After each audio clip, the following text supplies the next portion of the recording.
I hit the side of my head and neck on an oak desk in my office and had repeated seizures. I woke up and I couldn't feel my legs. And I was like, huh? And I kept on trying to move and I was like, can't feel them. And I woke up and I was in a large amount of pain. It was just like someone had taken a chisel to both my kneecaps and were just going at it consistently.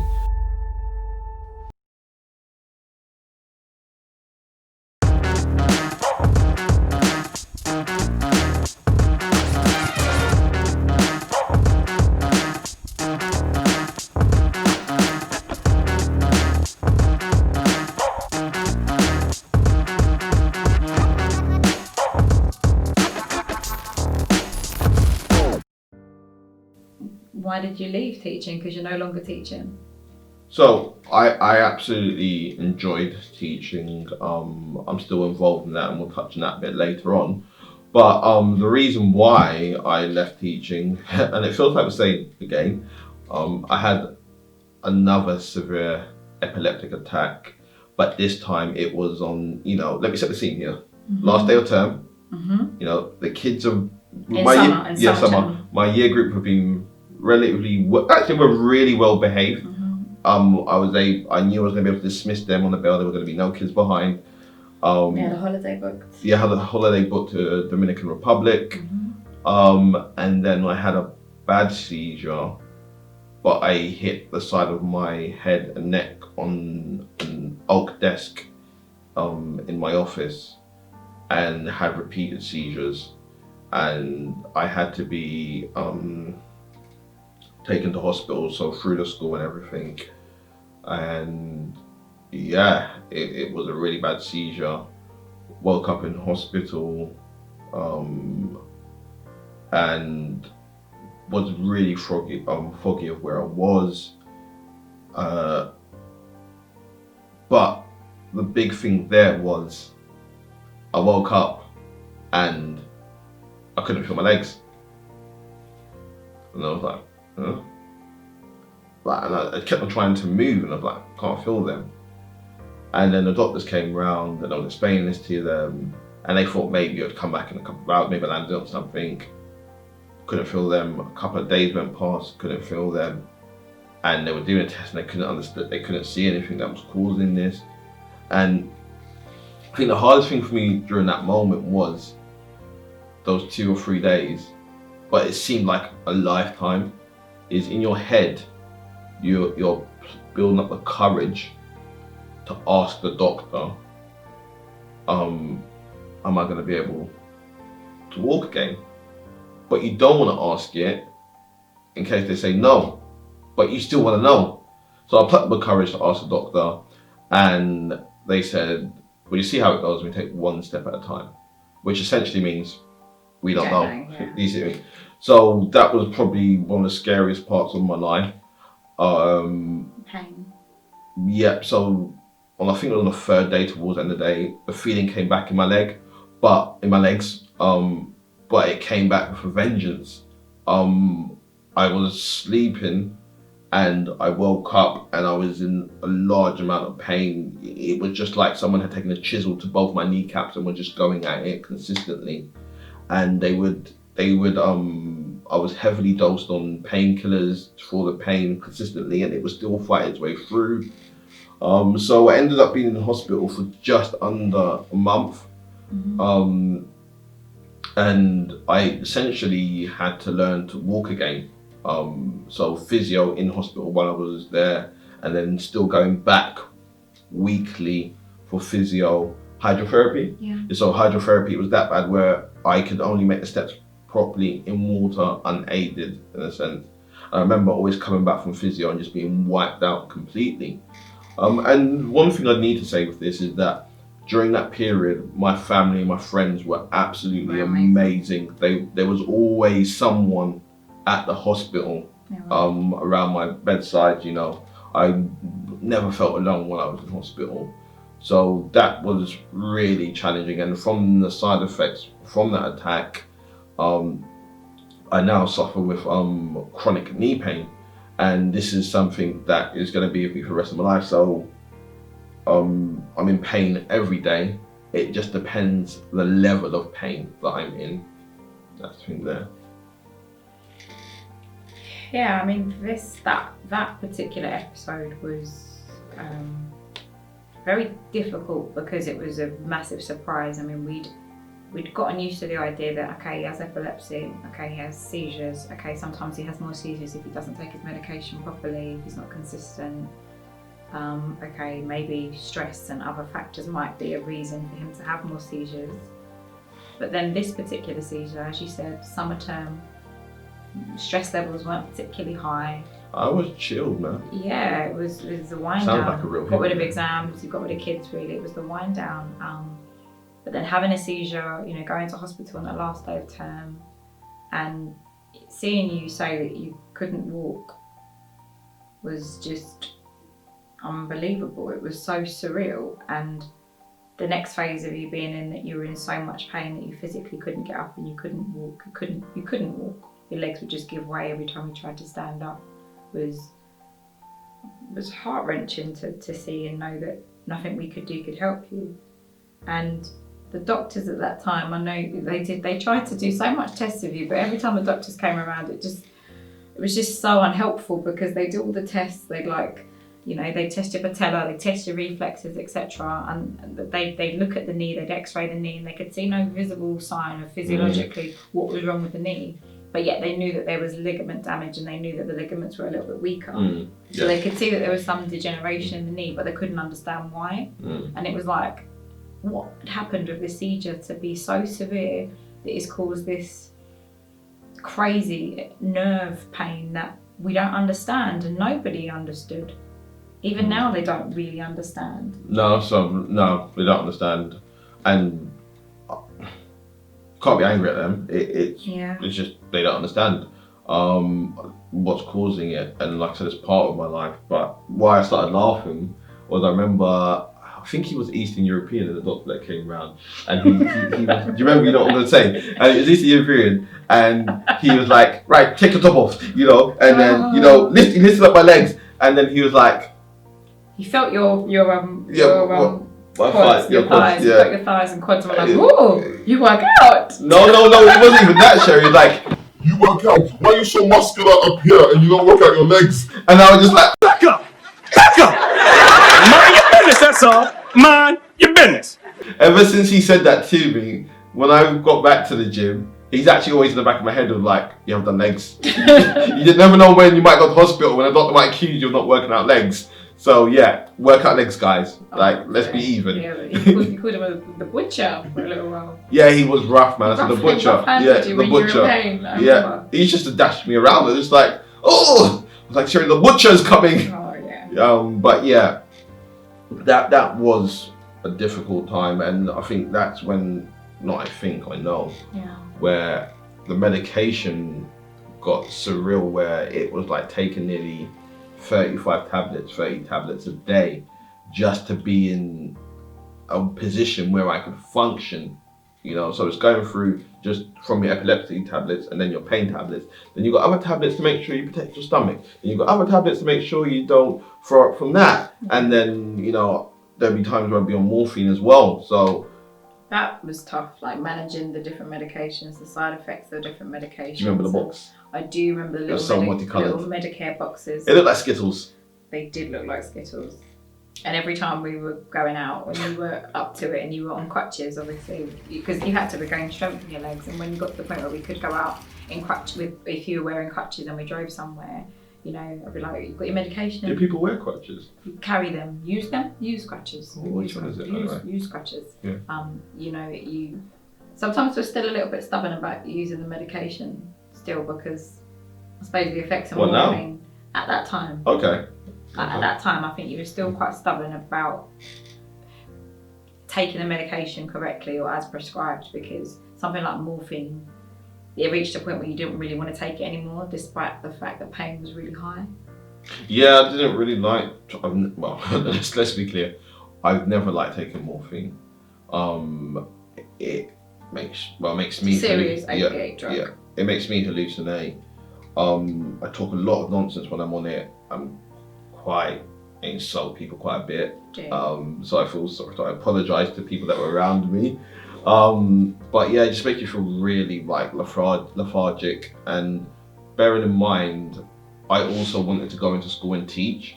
So I knew if I wanted to go into school the next day or on that day, I didn't want to take morphine because that means I couldn't deliver my lessons to my kids. I couldn't see my year group.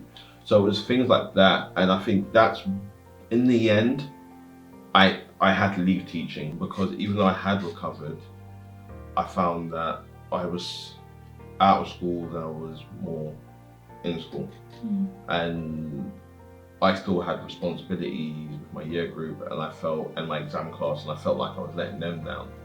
So I made the decision to leave teaching and go full time with my business with web design and development, happy to host. But also on that journey,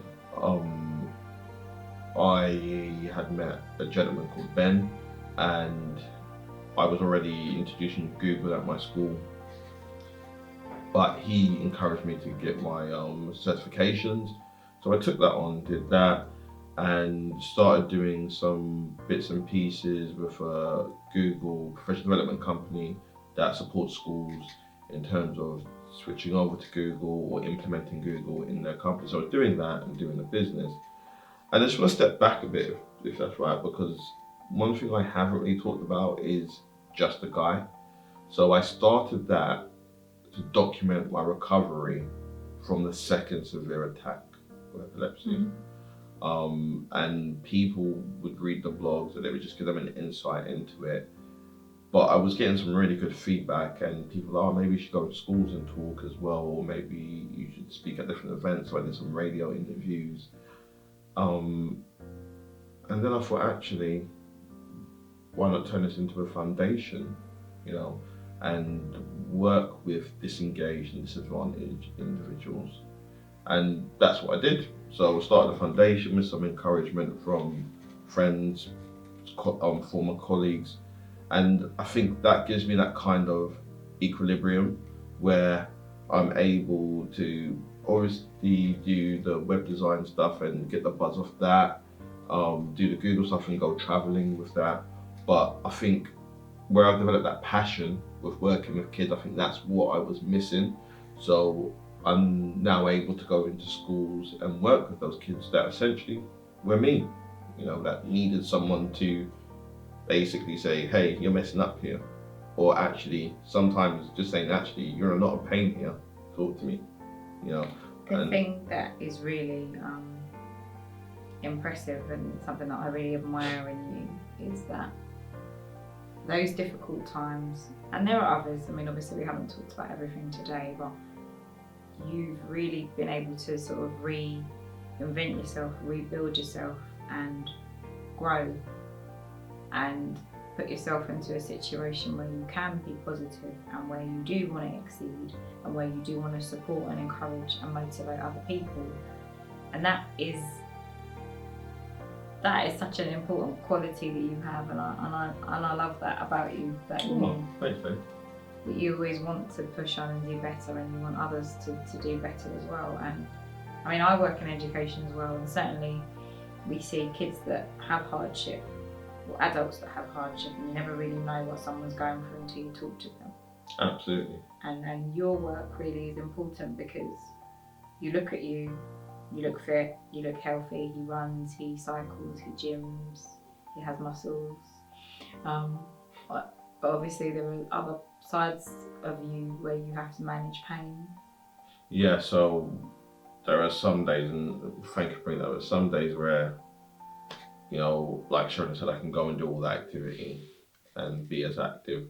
But then there's other days where I can't even get out of bed. The pain's that bad. And that's when I do have to draw for the morphine. And for me to actually draw for the morphine is, I'm having a very bad day. This is a day that's really bad. And I think that plays with me mentally, or you can have some really, really good days and then that just happens. And that knocks you back. It really does.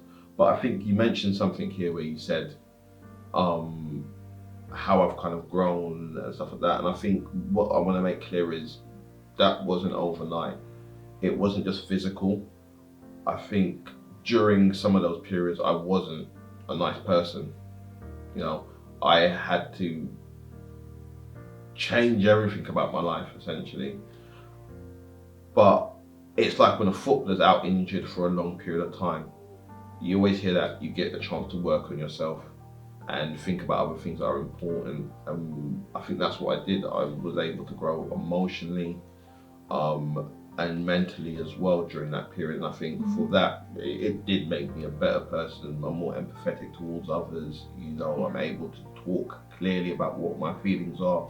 So, you always try and look for the silver lining there. And I think that is the silver lining there for me on that one. No, I think you're right. I mean, all the experiences you've gone through have changed you in a number of positive ways. And I suppose that brings us full circle to why we're here now. So why we're here now is, like I said at the beginning, is talks with Tijjani. And I just want to reach out to various amounts of people, get them on the show, talk about their journey, you know, where they've got to, if they've had issues with health.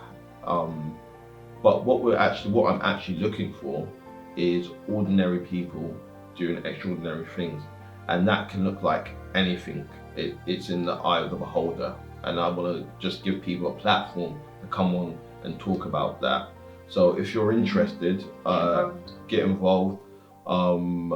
Please drop me an email. The email will be in the description. But yeah, please do get involved and reach out. And I think that one of the main things about this and the foundation is what I did think about when I was in hospital, when I couldn't walk, when I was at home, was how do I want to be remembered? You know, and what am I doing to pay forward to the next generation? And I think this is the legacy and idea that I want to give out to the next generation in terms of, hey, that was Lawrence, he had X, Y, and Z, but that never held him back. He still went after it. And if that just affects one person, then I'm happy with that, you know. So yeah, that's in essence why I've done Talks with Tij. I started Talks with Tij, and also Talks with Tijjani, and why I've set up Just a Guy Foundation. And even as we speak about it now, I'm planning a careers fair, an online one because of COVID-19. You know, a lot of year 10 pupils won't be able to do work experience, and even year 12 pupils. So we're getting guest speakers online to talk about their careers. And Should be a really good day. Definitely will be a good day, hopefully. And also what we've done to date with the foundation is last year we did a Step Up with Digital Skills event, and we had over 60 students across London turn up at Google to learn about digital skills, and we had like an impactful talk from Tim Campbell as well. That was a great day. So there's loads of things we're doing in terms of the foundation, and we need volunteers for this as well for it to be successful. So again, all of that information will be in the description too. And with all that information I've just given you, drop me an email at info@justaguy.co.uk, and I'll get back to you and we'll book some time to do this interview. And we will be doing it remotely now because of the climate now, because of COVID.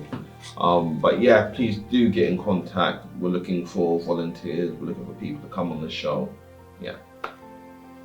So I suppose we're at the point now whereby if you like it. I'm still new to this, guys.